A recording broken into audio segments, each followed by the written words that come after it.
여러분, 교회 들어오실 때 뭔가 교회가 바뀌었다는 것을 느끼셨습니까? 교회 주차장이 색깔이 까매졌잖아요. 그전에 색깔이 조금 바랬었는데 이번 주 중에 사실 아스팔트 보수공사를 다 마쳤습니다. 새 것 같으시죠? 그런데 한 3년 후에 다시 보수를 해야 한다고 합니다. 한 번 깔고 한 번 더 보수 안 하는 그런 물질이 있으면은 지금 당장이라도 다시 깔고 싶어요. 한 번 깔고 안 깔면 얼마나 좋습니까? 다시 갈 필요도 없고 돈 쓸 필요도 없잖아요. 그런데 이 세상에 아무리 좋은 물질이라도 영원한 것이 있다고요? 없다는 거예요. 여러분, 우리가 이 땅에서의 삶이 영원하다고 생각하십니까? 아니에요. 여러분, 아무리 새 집을 지어도 그 새 집이 10년, 20년, 30년 지나면 다시 바꿔줘야 돼요. 뭐든지. 그러니까 우리 몸은 어떻습니까? 우리가 이 땅에서 영원히 살 수 있다고 자신있게 고백을 못하잖아요. 왜이죠? 우리는 결국에는 언젠가 시간이 지나면 이 땅을 떠나는 존재일 수밖에 없어요. 영원히 이 땅에서 살지 못해요. 그런데 우리가 이런 영원하지 못한 육신을 가지고 있음에도 불구하고 우리가 영원을 꿈꿀 수 있는 이유가 있어요. 하나님께서 마련해 두신 영원한 집을 우리가 꿈꾸고 고백하고 또 믿을 수 있는 것은 누구 때문입니까? 예수님. 맞아요. 예수님 때문이에요. 우리가 영원의 삶을 누릴 수 있는, 생각하고 고백할 수 있는 이 은혜는 우리가 잘하거나 우리가 하나님을 잘 섬겨서 누리는 은혜가 아니라 오직 예수님을 믿음으로, 그 예수님 때문에 우리가 그 영원함의 은혜를 누릴 수 있다고 하는 거예요. 예수님이 얼마나 감사하고 고마우신 존재입니까? 그리고 지금도 예수님께서 우리를 위해서 여전히 중보하고 계시고 우리를 위해서 하나님께 대신 영원한 제사를 드려주신다고 하는 것, 우리가 이 은혜를 누릴 수 있다고 하는 것이 바로 영원한 완벽한 제사장 예수님 때문이라고 하는 것을 다시 한번 오늘 말씀을 통해서 기억하고 깨닫고 굳건히 고백할 수 있는 저 여러분 되시기를 주님으로 축복합니다. 아멘. 오늘 히브리서 7장은 예수님께서 왜 완벽한 제사장이신가 라고 하는 것을 순서적이고 논리적으로 설명을 해주고 있는 구절입니다. 그럼 첫 번째, 왜 예수님께서 완벽한 제사장이신가? 그 첫 번째 이유가 바로 예수님께서는요, 하나님의 맹세로 세워지신 제사장이라는 거예요.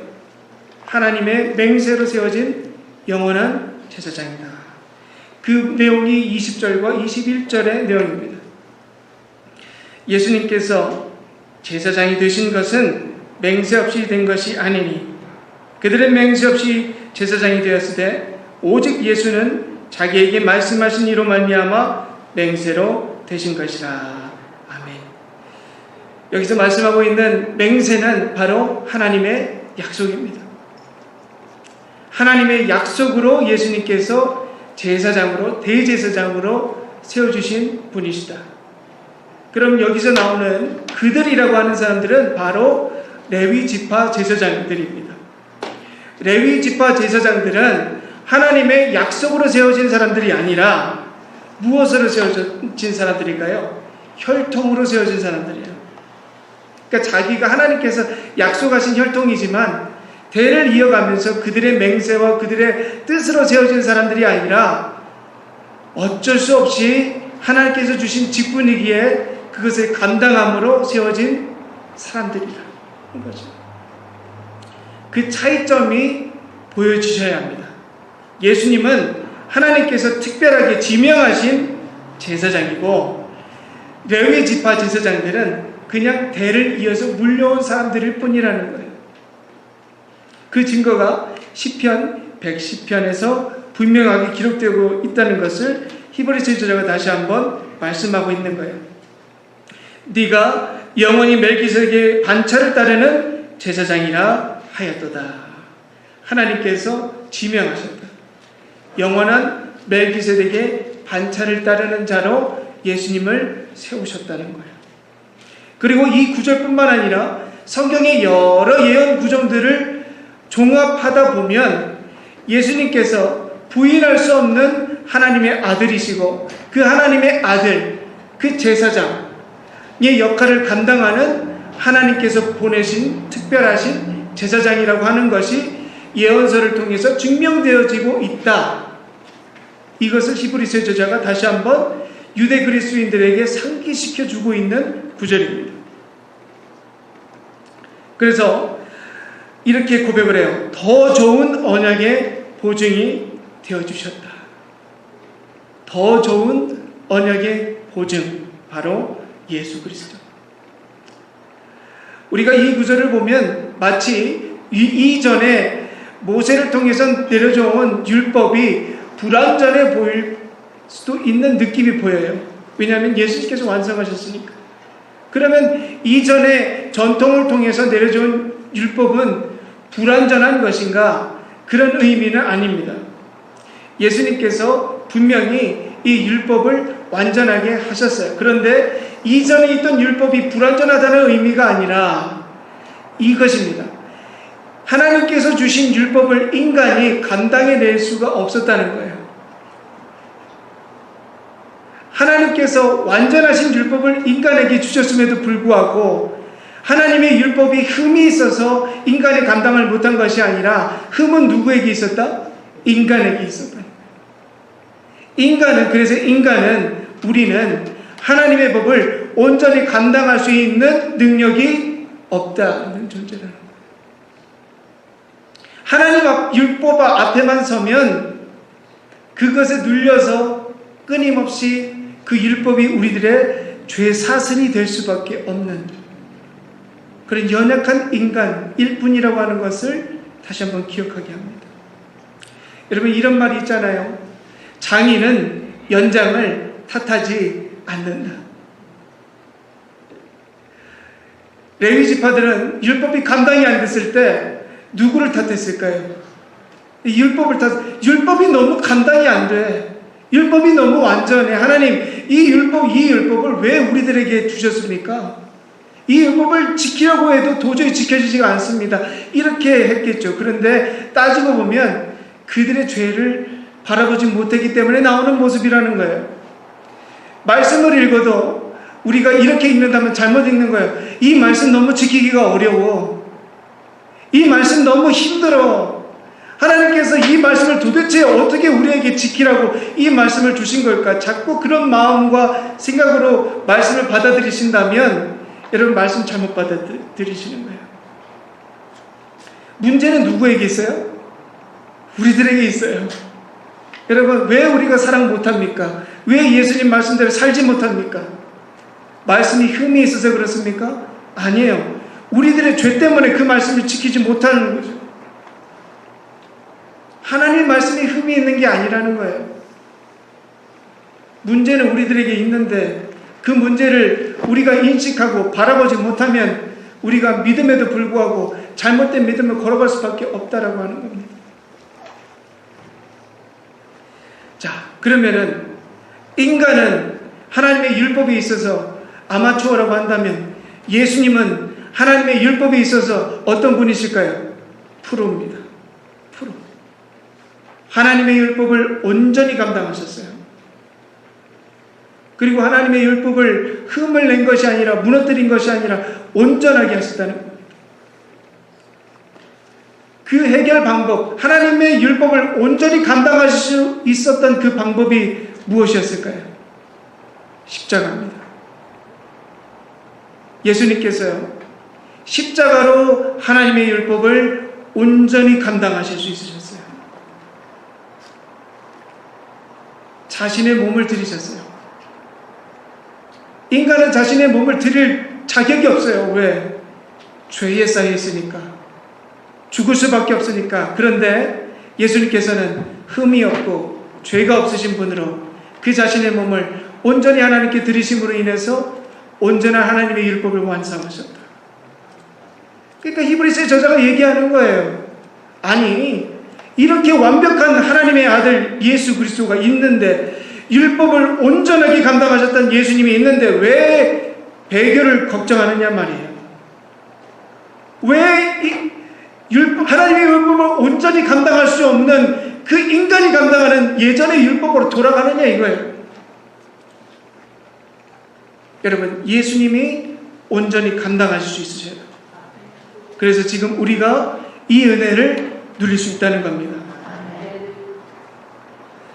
그럼 예수가 왜 완벽한 제사장이신가? 그 두 번째 이유가 바로 23절에서 설명이 되어 있습니다. 제사장 된 그들의 수요가 많은 것은 죽음으로 말미암아 항상 잊지 못함이로되. 예수님께서 왜 영원한 제사장, 완벽한 제사장이 되실 수 있으시다고 말씀합니까? 바로 영원히 사시는 분이시라는 거예요. 죽음에 갇혀있지 않다. 예수님은 죽음을 이기신 분이시다. 여러분, 이것이 어디에서 증명이 됐습니까? 부활이에요. 부활. 다시 사셨잖아요. 인간은 죽었다 깨라도 다시 못 살아나요. 그런데 예수님은 부활하신 분이시다. 죽었다가 한번 살아나셨다. 그런데 여러분, 예수님께서 왜 십자가에서 달려서 죽으셨을까요? 성경에서 뭐라고 고백을 합니까? 예수님께서 죄가 있으셔서 죽으신 분이십니까? 그러면 예수님께서 죽지 않으셨는데 죽으셨다고 다른 사람이 거짓 소문을 냈기 때문에 예수님이 살아나신 것이 의미 없다고 할 수 있습니까? 그렇지 않다는 거예요. 예수님께서 왜 죽으셨는가? 이유는 한 가지입니다. 우리의 연약함과 우리의 죽음을 다 알고 이해하시기 위해서 한번 죽어보셨다는 거예요. 그리고 히브리서의 저자가 이렇게 고백을 합니다. 2장 14절에서 이렇게 고백을 해요. 죽음을 통하여 죽음의 세력을 잡은 자 곧 마귀를 멸하시려 또 죽기를 무서워함으로 한평생 매어 종노릇하는 모든 자들을 놓아주려 하심이니. 아멘. 왜 죽으셨다고요? 마귀를 멸하기 위해서 죽으셨다는 거예요. 호랑이 잡기 위해서 어디로 들어가셨다? 호랑이 글로 들어가셨고, 호랑이 그 마귀를 잡아 죽이시고 죽음을 이기심으로 그 여전히 죄에 묶여있는 우리들을 어떻게 하셨다고요? 해방시켜 주셨다.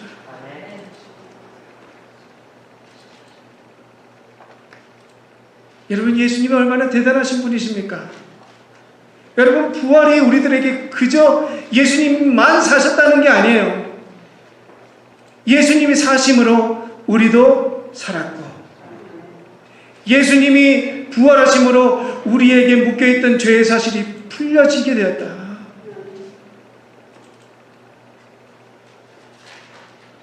여러분, 예수님이시니까 죽음도 능력이 되는 거예요.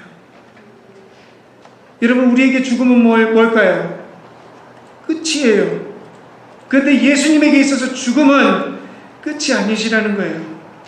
무엇입니까? 생명, 능력, 하나님의 범접할 수 없는 권위와 권능이라는 거예요. 그래서 25절에서 이렇게 주장을 합니다.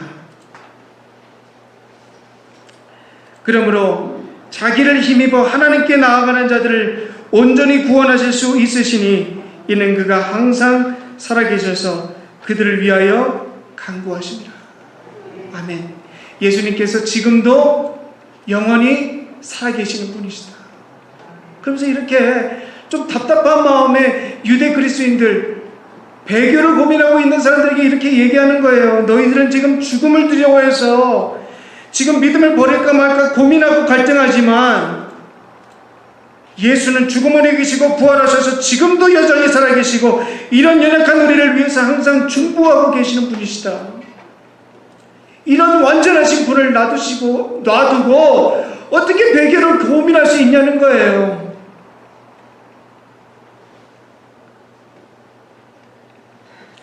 여러분, 하나님께 나아가는 하이웨이가 열렸어요. 그런데 왜 돌아 울퉁불퉁한 길을, 비포장 도로를 따라서 하나님께 나아가려 하느냐 말이에요. 여러분, 어디로 가야 합니까? 우리가 하나님께 하이웨이로 가야 합니까? 울퉁불퉁 골목길, 구불구불 길을 따라서 가야 합니까? 답은 분명하잖아요. 하이웨이, 예수 그리스도, 하나님과 연결되어 있는 직통의 길로 가야죠. 왜 돌아가냐? 그 답답한 마음이 여러분 느껴지십니까? 세 번째, 왜 예수가 완벽한 제사장이신가? 26절 내용입니다.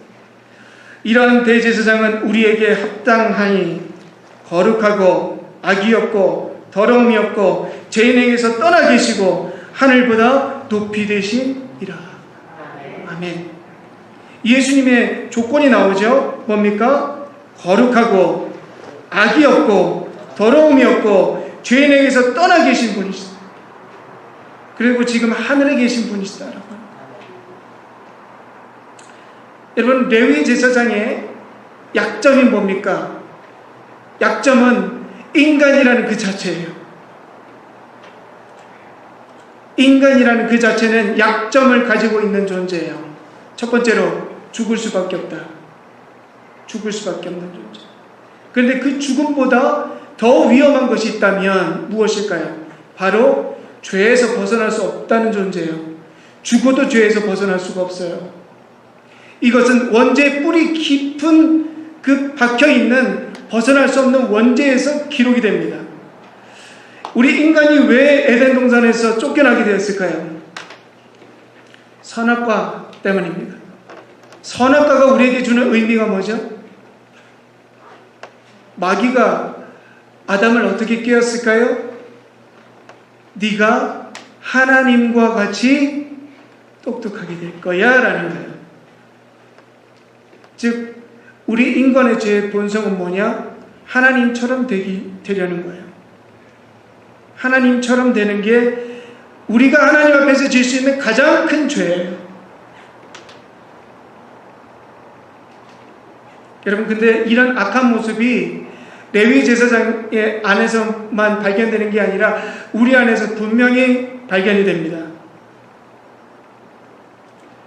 여러분, 이 세상 어느 동네에 가든 누가 있을까요?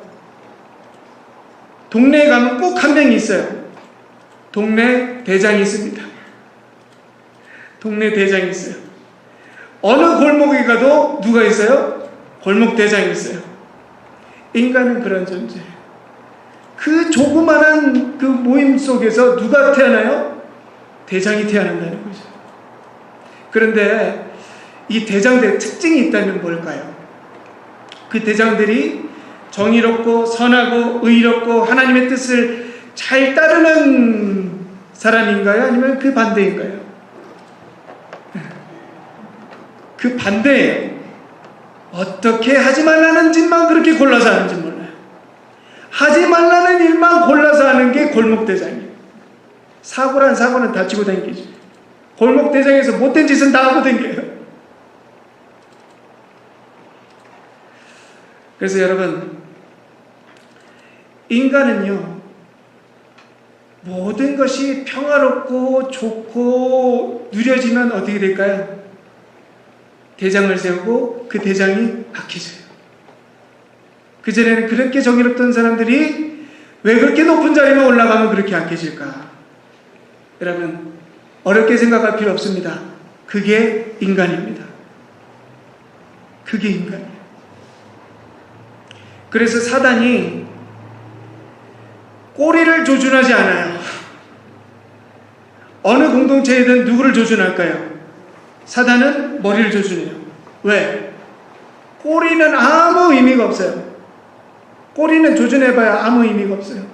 그 공동체를 넘어뜨리기 위해서는 머리를 써요.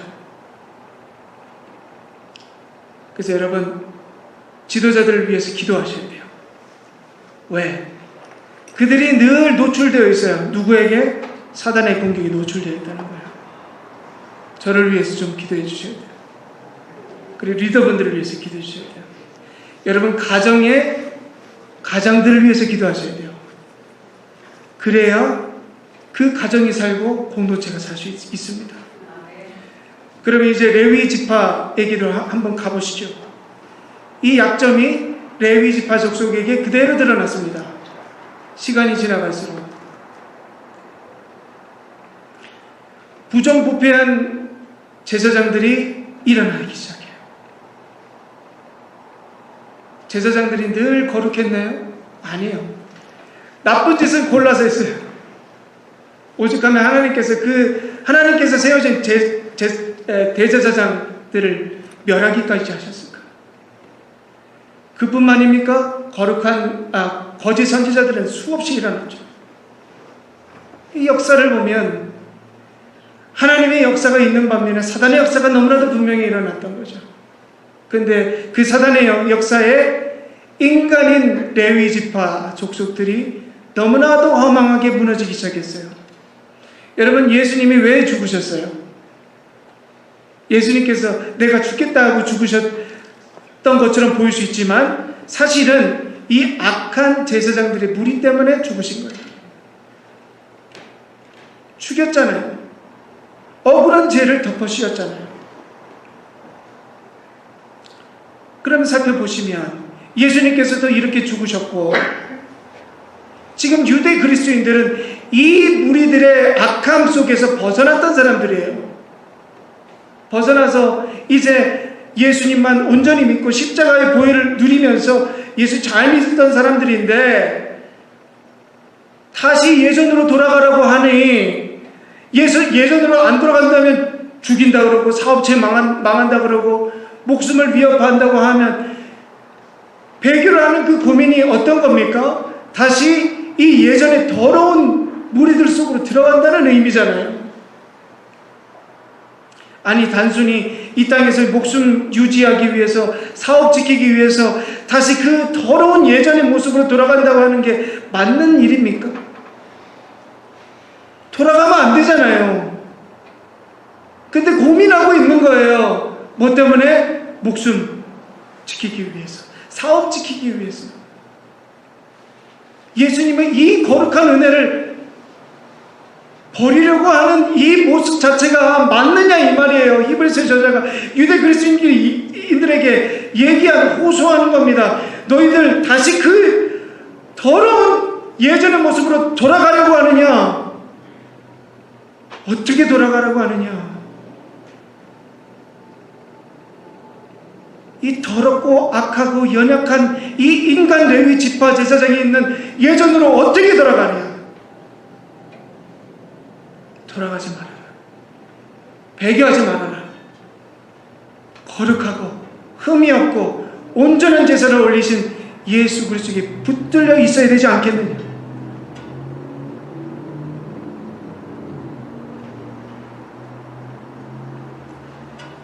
여러분, 예수 붙잡으라는 말이에요. 예수 붙잡으라.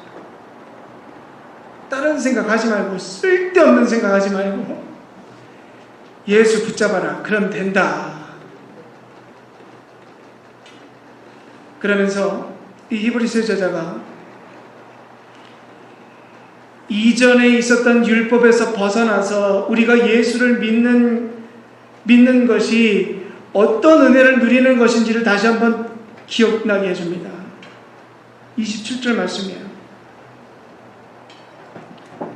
그는 저 제사장들이 먼저 자기 죄를 위하고 다음에 백성의 죄를 위하여 날마다 제사 드리는 것 같이 할 필요가 없으니 이는 그가 단번에 자기를 드려 이루셨습니다. 아멘. 여러분, 한마디로 이 말씀입니다.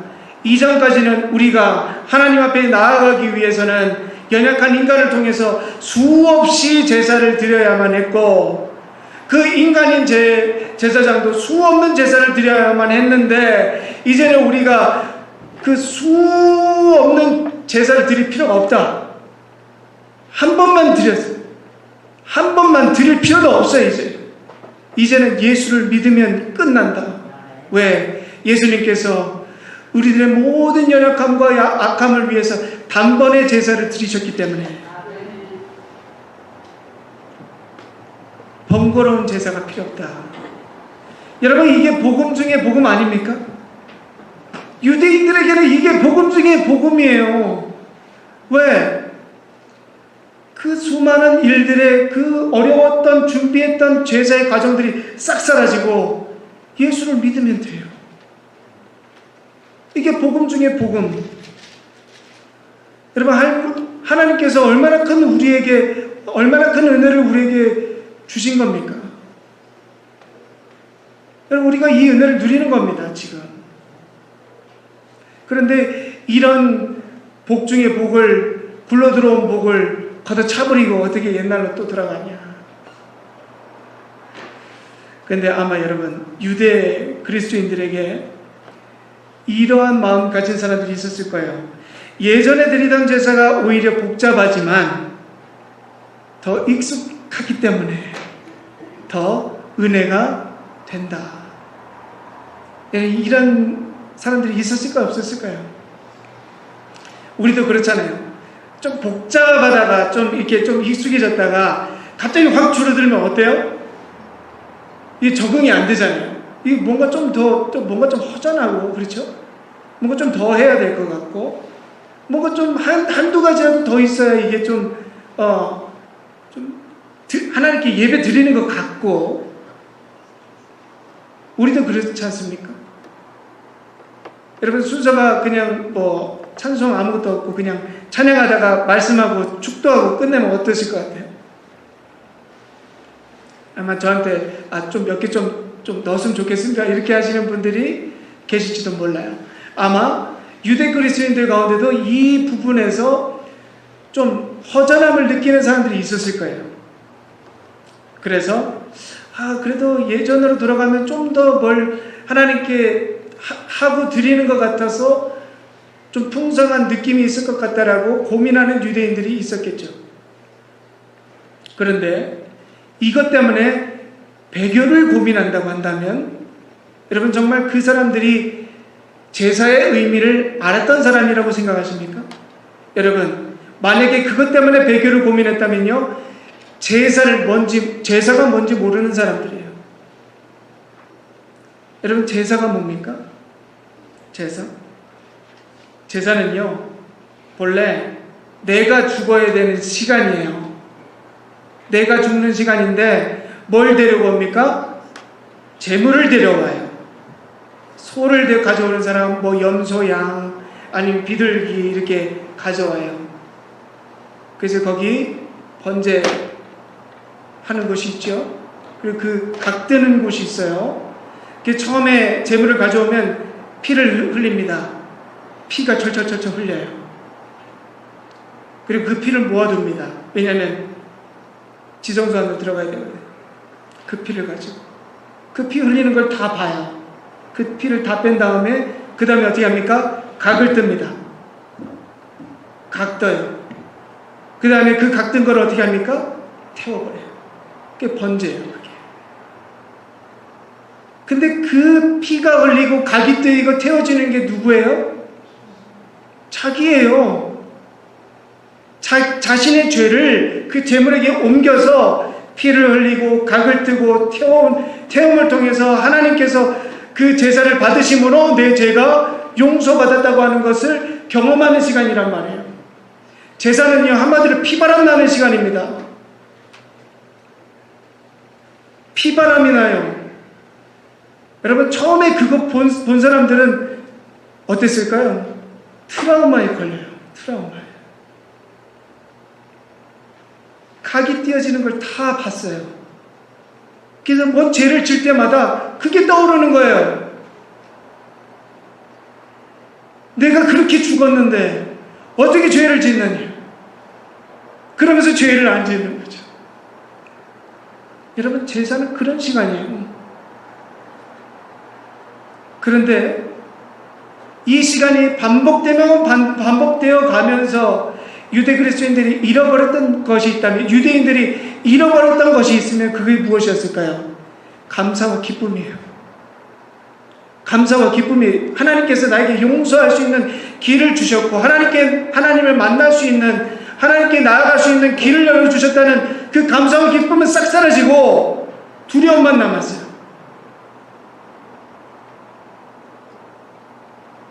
그게 되지 않아서 하나님께서 누굴 보내주셨습니까? 예수님을 보내주신 거예요. 근데 좀 더 복잡하지 않아서, 뭐가 없어서 배교를 고민하는 거예요. 이 제사의 의미를 모르는 겁니다. 근데 이런 제사의 의미를 잊고 살아가는 모습이 우리들에게 있을까요, 없을까요? 지금도 있어요. 지금 이 시간에도 우리가 이 은혜를 감사하지 못하고 늘 불평, 불만에 쌓여가지고 이 예배도 헛되드리는 모습들이 있다는 거죠. 그게 뭡니까? 십자가를 바라봐도 감동이 없어요.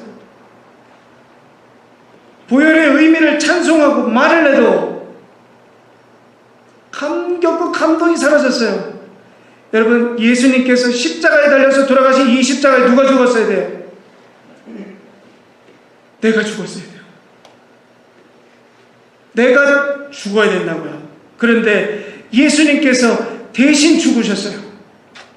예수님의 십자가의 죽음을 무슨 죽음이라고 합니까? 대속의 죽음이라고 하시죠. 대속, 이름 그대로예요. 대신해서 죽으셨다. 원래 내가 죽었어야 됐는데 예수님께서 대신 죽으셨다. 여러분, 이 대속의 죽음을 기억하지 못한다면 우리는 예수 잘못 믿고 있는 것일지도 몰라요. 여러분, 십자가를 바라보면서 생각해 보세요. 예수님께서 그냥 죽으셨다가 아니라 나 대신 죽으셨다. 나 대신 죽으셨다. 예수님께서 흘리신 그 보혈의 피가 나를 덮으셨다. 여러분, 구원은, 구속은 이 의미를 담고 있는 거예요. 우리가 이뻐서 죽으셨어요? 우리가 잘해서 죽으셨어요? 그냥 있는 모습 그대로, 죄 있는 모습 그대로, 연약한 모습 그대로, 악한 모습 그대로 주님께서 덮으셨다. 여러분, 그게 구원이에요.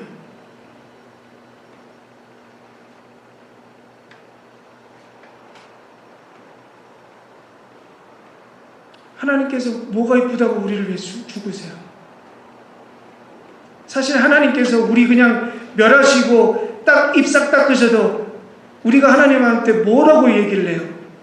근데 하나님께서 우리를 왜 구원하시기 위해서 아들까지 보내주셨습니까? 약속하셨기 때문에. 약속. 언제 약속하셨어요? 노아 방주를 통해서 약속하셨잖아요. 내가 너희를 이렇게 쓸어버리듯이 죽이지 않겠다. 내가 너희에게 구원의 길을 열어줄 것이고 그 구원의 길을 통해서 너희들을 영원한 삶으로 인도하겠다. 그분이 바로 예수 그리스도 아닙니까?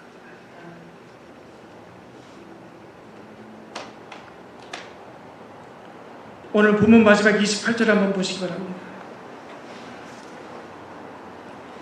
율법은 약점을 가진 자들을 제사장으로 세웠거니와 율법 후에 하신 맹세의 말씀은 영원히 온전하게 하신 아들을 세우셨느니라. 아멘. 여러분, 예수님께서 세워지시는 것이 이미 예언서를 통해서 약속되어졌고 그 약속이 이루어짐을 통해서 우리가 예수를 믿게 되었고 그 예수를 믿음으로 우리가 구원의 길을 걸어가고 있다고 하는 것. 여러분, 예수님께서요, 우리의 주인이십니다. 우리의 주인 되시는 이유는 한 가지면 충분해요. 우리를 대신해서 죽으셨다. 여러분, 끝난 거예요. 여러분을 대신해서 죽으셨다는 것 자체로 예수님이 우리의 주인이라고 하는 사실이 성립되는 겁니다. 여러분, 이런 예수를 어떻게 버립니까? 절대 버리지 마라. 히브리서의 저자가 유대 그리스도인들에게 전하는 메시지이고, 여러분, 우리들에게 전하는 메시지도 동일합니다. 우리가 예수 붙잡아야 한다. 다시 한번 붙잡아야 한다. 완벽한 제사장 예수 그리스도, 그 예수님을 붙잡고 다시 영원한 길로 이번 한 주간도 그 믿음의 길, 그 소망의 길, 천국의 길 온전히 걸어가는 저와 여러분 되시기를 주님의 이름으로 축복합니다. 기도하시겠습니다.